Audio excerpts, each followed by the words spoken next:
welcome to Philden Street Yard.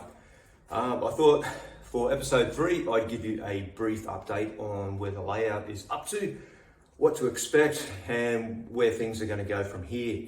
As most of you would have been aware on my blog, we've had a big 2022 so far. We're relocating back to Brisbane after 14 years of being on the Sunshine Coast, and of course you can see the layout came with us. This is one of the advantages I can't stress enough with building a model railway. Make your layouts portable, guys, because I've seen so many people in the last couple of years, with real estate being what it is and everyone upending and downsizing, have to dismantle layouts. This was built to take to exhibitions and be an extended version of a bookshelf layout. As you can see, staging is at the back, main module here. Problem is, however, when we moved, I built this layout to be 3.3 meters long, and what was going to be my dedicated model train room, the longest wall that I could have put the layout against was only 3 meters long. Hence, now the layout is standing in our lounge room, pride of place, TV unit underneath, all the entertainment units back there. I have a very understanding and patient wife, I must agree with, who's allowed me to do this. But the challenge for me now is to get this looking like it is a featured museum piece in a lounge room, not a workbench or a construction zone or anything like that.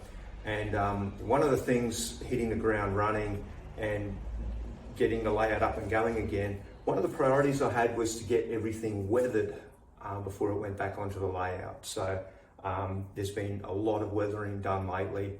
The next thing is the warehouse. As you can see, I've obscured this area here from a lot of my videos because I haven't finished the roof. And for a long time, for the like of me, I couldn't figure out what I was going to do with it. You have one of those moments where you wake up and you think there is a beautiful photo montage along the backdrop here and a hidden alley.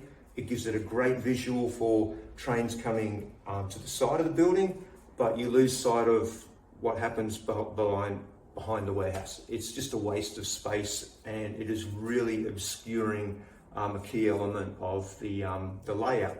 So to keep the laneway as a feature and open it up, I'm going to hack the warehouse apart and remove these walls at the back that you can see here, and square it off into an L shape and model at the back of it a concrete loading area to the back of what's going to be a microbrewery, so I can have pallets and forklifts and beer kegs all waiting to be loaded into side curtain containers.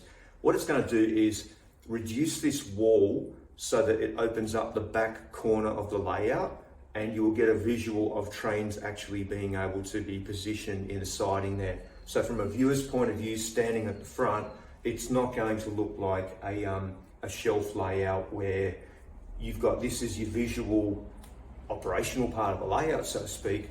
A really good little diesel loco service facility here, but a waste of space happening at the back. I want to avoid that. So this gets hacked this week, take a last look at it, and then it's full steam ahead. I've got to get this finished by the end of the year. I've got some book projects that I'm working on as an author as well. A new model railway book that's due out soon. And this year the goal is, by the time we get to Christmas, to have Philden Street Yard finished. So that means warehouse first, fixing up the bus terminal over here second, and some detailing around the yard. And then back over here, the transition to staging. The staging has to be as it is, but this has to be a visual view block where trains actually exit and enter the layout as such. So I have a hotel to fix up. I have another one of Walker Model Building's laser cut kits here to hack to pieces and kit bash to fit the position and open this up. There's going to be a steel girder overpass, there's going to be a tram line here, and a Melbourne restaurant tram to just give it a sense of place and purpose. So there you have it. There is a lot of exciting things that is going to happen in the next couple of months on this layout. Moving was one of those things where financially it wiped us out for a little bit. We had to catch our breath. I've got my wife starting a new career, and me suddenly gifted with time till the end of the year to just take some time to get some writing projects finished that I've been working on. I have a string of novels that I want to bring back into print the first time in over a decade. There's a lot of things that I just haven't had the time to do, and I kind of feel blessed and gifted now that I have the remainder of this year to full steam ahead to get these projects fixed and the layout finished as such. So there's lots of things exciting to look forward to. New locomotives on the way. This is really going to have a sense of a Melbourne shunting industrial yard over the next couple of posts. So by all means, make sure you keep up to date with what's happening with YouTube videos. Just subscribe to it so you don't miss anything, because they're obscure. You're not going to find them searching hard and fast around the internet. But for those of you that have an interest in the layout and what's going to happen, make sure you do subscribe and give it a thumbs up and a like.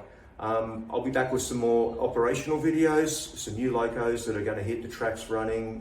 We've got the Indigenous NR class locomotives. I have a pair of them on the way, and later this year joining them in my Melbourne roster yard will be a ex-Victorian Railway C class done up in the National Rail livery. So there's 3 exciting locomotives I'm looking forward to adding to Philden Street Yard before the year's out. So I've got to get to it. I've got this to hack up today and a lot of work to start doing. So this will just dramatically change with the future posts. But anyway, take care. Till next time. See ya.